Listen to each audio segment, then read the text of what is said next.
जय श्री कृष्ण। जय श्री भगवत गीता परिवार।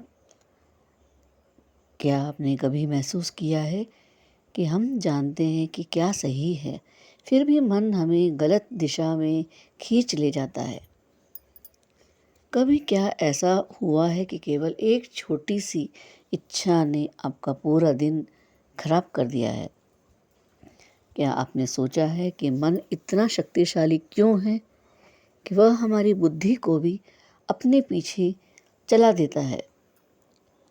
भगवान श्री कृष्ण आज इसी रहस्य को खोल रहे हैं। आज का यह श्लोक केवल अर्जुन के लिए नहीं, बल्कि हम सभी के लिए है। यह बताता है कि यदि मन इंद्रियों के पीछे भागने लगे तो हमारी बुद्धि कैसे नष्ट होने लगती है और जीवन की दिशा कैसे बदल जाती है। इस वीडियो को अंत तक अवश्य देखिए, क्योंकि अंत में हम जानेंगे कि इस श्लोक को अपने दैनिक जीवन में कैसे उतारे, ताकि मन हमारा स्वामी नहीं बल्कि सेवक बन जाए। आइए भगवान श्री कृष्ण के दिव्य वचनों को और हम आगे बढ़ते हैं।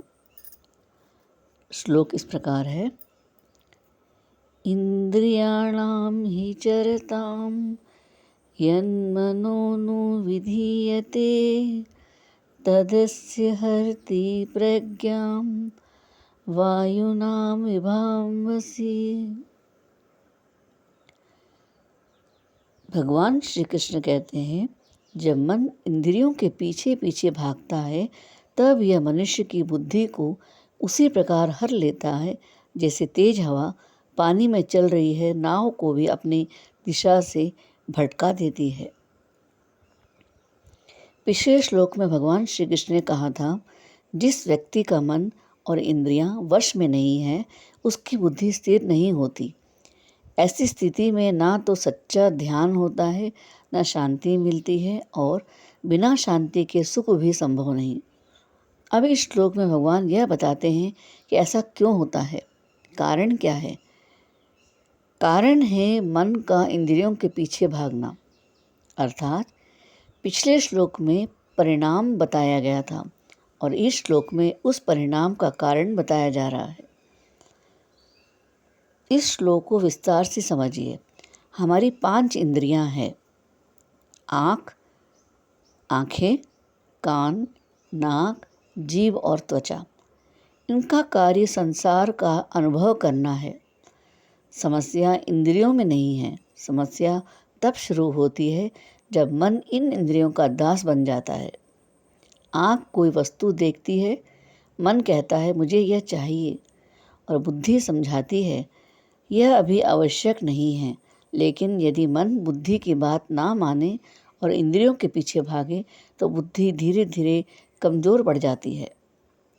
यही भगवान समझा रहे हैं। एक नाव और हवा का सुंदर उदाहरण सुनिए। कल्पना कीजिए, एक नाव समुद्र में चल रही है। उसके पास दिशा बताने वाला नाविक भी है, लेकिन अचानक बहुत तेज हवा चलने लगती है। यदि नाविक सावधान न रहे तो हवा नाव की को उसी मंजिल से बहुत दूर ले जाएगी। इसी प्रकार नाव हमारा जीवन है, नाविक हमारी बुद्धि है, हवा हमारी इंद्रियों की इच्छाएं हैं और मन उस नाव का संचालन करने वाला माध्यम है। यदि मन इंद्रियों के साथ बह गया तो जीवन अपनी सही दिशा खो सकता है। आज के समय में इसका अर्थ क्या हम जानते हैं। आज के समय में यह श्लोक पहले से भी अधिक महत्वपूर्ण है। हमारे पास एक बहुत ही महत्वपूर्ण चीज़ है, मोबाइल। मोबाइल की एक छोटी सी नोटिफिकेशन, सोशल मीडिया की एक वीडियो, थोड़ी सी प्रशंसा पाने की इच्छा, थोड़ी सी तुलना और थोड़ा सा क्रोध, इनमें से कोई भी एक चीज़ यदि मन को अपने साथ बहा ले जाए तो कई घंटे बिना किसी उपदेश के निकल जाते हैं। यही मन का इंद्रियों के पीछे चलना है। हम एक छोटी सी कहानी सुनते हैं दोस्तों। एक विद्यार्थी परीक्षा की तैयारी कर रहा था। उसने सोचा बस 5 मिनट मोबाइल देख लेता हूँ। 5 मिनट जो हम माइंड को फ्रेश करने के लिए सोचते हैं हम, और 5 मिनट हम मोबाइल को निकालते हैं। आधा घंटा बन गए, फिर 1 घंटा, फिर पूरा दिन निकल गया। मोबाइल दोषी नहीं था, दोष मन का था जो इंद्रियों के पीछे चल पड़ा। यही भगवान श्री कृष्ण का संदेश है। इसका आध्यात्मिक अर्थ क्या है? जब मन भगवान की ओर रहता है तो इंद्रियों को भी शांत रहती है, लेकिन जब मन केवल संसार की वस्तुओं में उलझ जाता है तब इच्छाएं बढ़ती जाती है। इच्छाओं का अंत नहीं होता। इसलिए भगवान बार बार कहते हैं, मन को साधो, इंद्रियां स्वयं नियंत्रित होने लगेगी। दोस्तों, इस श्लोक से हमें क्या शिक्षा मिलती है?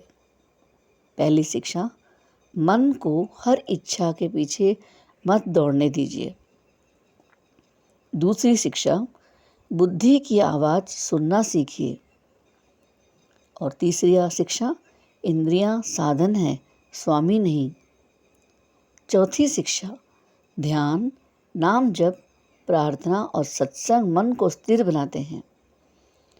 पांचवी शिक्षा, छोटे छोटे निर्णय ही जीवन की बड़ी दिशा तय करते हैं।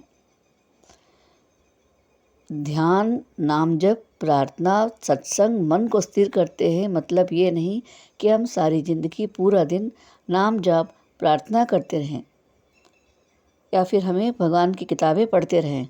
हमें सिर्फ कुछ समय के लिए भगवान का नाम जाप करना चाहिए। हर परिस्थिति में भगवान को याद करते रहें तो आपका जीवन सरल हो सकता है। आज के जीवन में अभ्यास क्या है? आज केवल एक संकल्प लें। जब भी मन किसी आकर्षण की ओर भागे, तुरंत स्वयं से पूछे, क्या यह वास्तव में मेरे लिए आवश्यक है? यदि उत्तर नहीं हो तो मुस्कुराइए, गहरी सांस लीजिए और अपने लक्ष्य या भगवान के स्मरण की ओर लौट आइए। धीरे धीरे मन आपका मित्र बनने लगेगा। भगवान श्री कृष्ण हमें डराना नहीं चाहते, वे हमें सावधान करना चाहते हैं। वे कहते हैं, यदि मन इंद्रियों का दास बन गया तो बुद्धि दिशा खो देती है, लेकिन यदि बुद्धि भगवान के ज्ञान से प्रकाशित होगी तो मन और इंद्रियां दोनों सही मार्ग पर चलेंगे। यही स्थिर बुद्धि का मार्ग है, यही जीवन की सफलता का मार्ग है और यही श्रीमद् भगवद गीता का दिव्य संदेश है। तो दोस्तों, यदि आपको भगवान श्री कृष्ण का यह दिव्य संदेश हृदय को स्पर्श कर गया हो तो इस वीडियो को अपने परिवार और मित्रों के साथ अवश्य साझा करें, ताकि अधिक से अधिक लोग श्रीमद् भगवद गीता के ज्ञान का लाभ प्राप्त कर सकें। और कमेंट में अवश्य लिखें, जय श्री कृष्णा या हरे कृष्णा। और बताइए कि आज के इस श्लोक से आपने क्या सीखा। यदि आप श्रीमद् भगवद गीता के प्रत्येक श्लोक का सरल, गहन और जीवन से जुड़ा अर्थ सुनना चाहते हैं, हमारे चैनल को सब्सक्राइब करें और घंटी के चिन्ह अवश्य दबाएं। अगले वीडियो में हम अध्याय 2 के श्लोक 68 का दिव्य संदेश समझेंगे, जहां भगवान श्री कृष्ण बताएंगे कि इंद्रियों पर नियंत्रण प्राप्त करने वाला व्यक्ति ही वास्तव में स्थिर बुद्धि वाला क्यों कहलाता है। तब तक के लिए राधे राधे।